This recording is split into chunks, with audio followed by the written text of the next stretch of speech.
বাঁকুড়া জেলার গঙ্গাজলঘাটি ব্লকের এক প্রাচীন জনপদ বিশিন্ডা গ্রাম।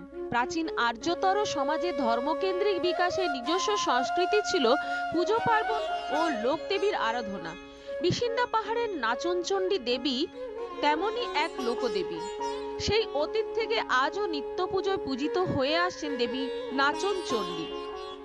এলাকার মানুষের শুভ অনুষ্ঠানের আগে এখানে পুজো যেমন করান, ঠিক তেমনি এই পাহাড়কে কেন্দ্র করে পর্যটন শিল্পের বিকাশও ঘটেছে।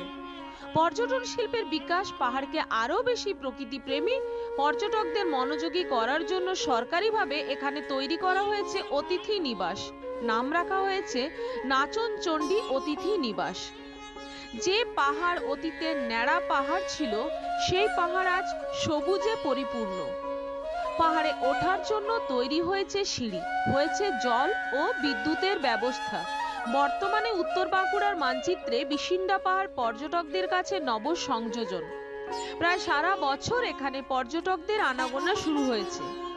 শীতের মরশুমে পাহাড় কোলে ভ্রমণ পিপাসুদের ভিড়ও লক্ষণীয়। এই পাহাড়ের একদিকে রয়েছে শুশুনিয়া, অন্যদিকে বিহারীনাথ, আবার গঙ্গাজলঘাটি ব্লকের মধ্যে তপবন ও গাংদুয়া জলাধার পর্যটন কেন্দ্র। শহুরে ব্যস্ততাকে ভুলে গিয়ে প্রাকৃতিক মনোরম পরিবেশে দুদিন সময় কাটাতে আসতে পারেন বিশিন্ডা নাচনচণ্ডী পাহাড়ে। কি জানালেন পর্যটকরা এবং বিশিন্ডা পাহাড়ের সৌন্দর্যায়ন রূপকার গঙ্গাজলঘাটি পঞ্চায়েত সমিতির পূর্ত দপ্তরের কর্মাধ্যক্ষ তথা বিশিন্ডা পাহাড় মিলন মন্দির কমিটির সভাপতি জিতেন গড়াই। শুনে নিন। এখানে আমাদের একটা ছোট পাহাড় রয়েছে এবং সাথে সাথে আমাদের মা চণ্ডীর এখানে নাচনচণ্ডীর মন্দির রয়েছে, যে মন্দির আমাদের বহুত প্রাচীন। এই এলাকার সমস্ত মানুষজন এই মন্দিরে পুজো পার্বণ করে। তাদের যে কোনো শুভ কাজ করার পূর্বে তারা এই মন্দিরে পুজো পার্বণ করার পর তারা সেই শুভ কাজে হাত দেয়। যদি আপনি 5 বছর পিছনে চলে যান, এখানে আপনি যেটা বললেন যে সত্যি এখানে শুধু পাথরেই ছিল, কিন্তু আমাদের এখানে আমাদের এই যে সাধু বাবা যিনি রয়েছেন, উনি এখানে এসে একটা ছোটো পাড়া ঘর করেছিলেন। তারপর আমরা এই পাশাপাশি প্রায় আমাদের 50 জন আমরা ছেলে যারা আমরা যুবক, তাদের সকলের মধ্যে আমাদের বাসনাটা হয়েছিল যে পাহাড়টাকে যদি গাছটা লাগিয়ে একটা সৌন্দর্য করা যায়, নতুবা পাহাড়টার যে সৌন্দর্য সেটা নষ্ট হয়ে যাচ্ছে, পাহাড়ের টানে মানুষ কেউ আসছে না, তাহলে গাছটাকে আমাদের প্রথমে লাগানো প্রয়োজন। সেই উদ্যোগ নিয়ে আমরা গত 5 বছর ধরে এখানে গাছটা লাগাচ্ছি। পরবর্তী সময়তে আমরা দেখলাম যে বিভিন্ন মানুষজন যারা আমাদের বাইরে থাকে তারা বললো যে আপনারা একটা যদি গেস্ট হাউস করেন, আমরা এসে 2 ঘন্টা 4 ঘন্টা রেস্ট নেবো, কোনো রাত্র হতো থাকবো। সেই হিসাবটাকে সামনে রেখে সেই পর্যটকদের কথা মাথায় রেখে আমরা আবার এই অতিথি নিবাসগুলো তৈরি করছি, যেখানে আমরা দেখছি যে আমাদের প্রত্যেক দিনে প্রায় আমাদের মানুষজন আসা শুরু করেছে।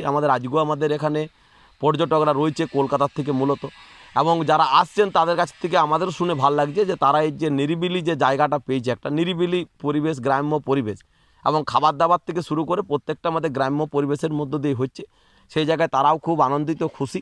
আমরা দক্ষিণেশ্বর থেকে এসেছি।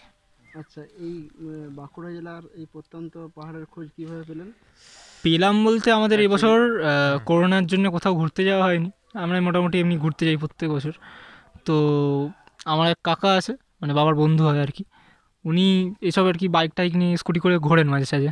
তো ওখানে অযোধ্যা পাহাড় ঘুরে এসেছিলেন, তো উনি তারপর এখানে খবর পেয়েছেন যে এরকম একটা জায়গা আছে, তো সেখান থেকে জানা যে এইরকম ভালো বেশ জায়গাটা মারাত্মক লাগছে। আসলে শহরে থাকি, এরকম সুযোগ হয় না চট করে যে এতটা গ্রামের মধ্যে এতটা নিরিবিলির মধ্যে থাকার, তো বেশ ভালোই লাগছে।